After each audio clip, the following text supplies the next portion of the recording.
News in 5. News and developments making headlines around the world in 5 minutes. World News in 5. Here on Radyo Pilipinas Worldwide.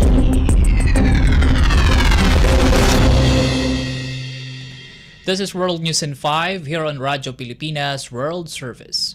Britain says it will deploy 7 Royal Navy ships and a patrol aircraft to take part in a coalition that aims to safeguard vulnerable undersea infrastructure around and under the Baltic Sea. According to British Defence Secretary Grant Shapps, 7 ships composed of 6 Royal Navy warships, a Royal Fleet Auxiliary ship, and a Royal Air Force Maritime Patrol aircraft will join the 10-nation Joint Expeditionary Force, or JEF, in patrolling areas most vulnerable to interference. He said the joint patrols will conduct surveillance operations and act as a deterrent force against potential threats. The JEF was formed in light of increasing concern over the vulnerability of gas pipelines and telecom cables under and around the Baltic Sea. This was after several attacks targeted such infrastructures in the area over the past weeks, which also echoed explosions that damaged the Nord Stream pipelines more than a year ago. World News in 5. Here on Radyo Pilipinas Worldwide. In our news overseas, the United States military says it shot down a drone launched from Yemen, the latest downing incident in recent weeks amid ongoing tensions in the Middle East. According to U.S. Central Command, USS Carney, an Arleigh Burke-class destroyer, was in an escorting mission in the South Red Sea when it shot down an Iranian-produced drone launched from Houthi-controlled areas of Yemen.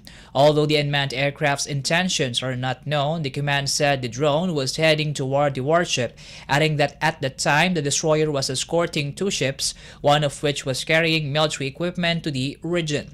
It also added that the incident caused no injuries to U.S. personnel or damage to the ships.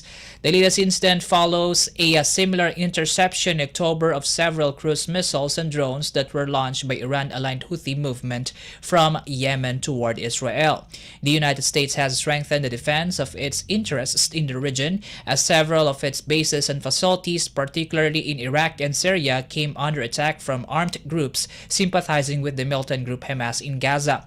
Washington has also conducted retaliatory strikes on Iran-allied groups in the region, warning the U.S. will not hesitate to take further necessary measures to protect its people. World News in 5. Here on Radyo Pilipinas Worldwide. For our Philippine Embassy and Consular news, the Philippine Embassy in Lebanon recently held a financial literacy webinar in partnership with the Pag-ibig Fund, OF Bank, and OWA Beirut to support the financial stability and well-being of Filipinos in Lebanon. In a press release, the embassy said the event equipped overseas Filipinos with essential knowledge on saving and investing, especially amidst the persisting economic challenges since the onset of the financial crisis in Lebanon in 2019.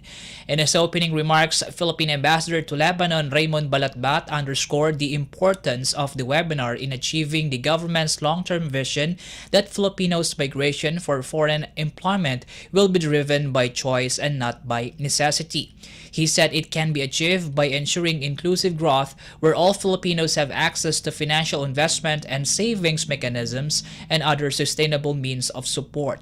During the webinar, representatives from Pag-ibig Fund, OF Bank, and OWA Beirut shared valuable insights on managing personal finances by promoting savings and investment tools from their respective financial institutions, offering practical tips and strategies for effective financial planning.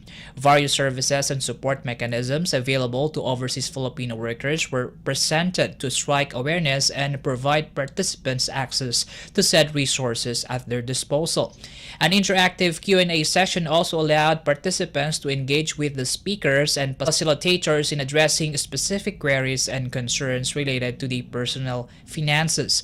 According to the embassy, the Financial Literacy Initiative reflects its commitment to collaborate with government agencies in supporting and empowering Filipino communities in Lebanon to access financial tools for long-term financial freedom.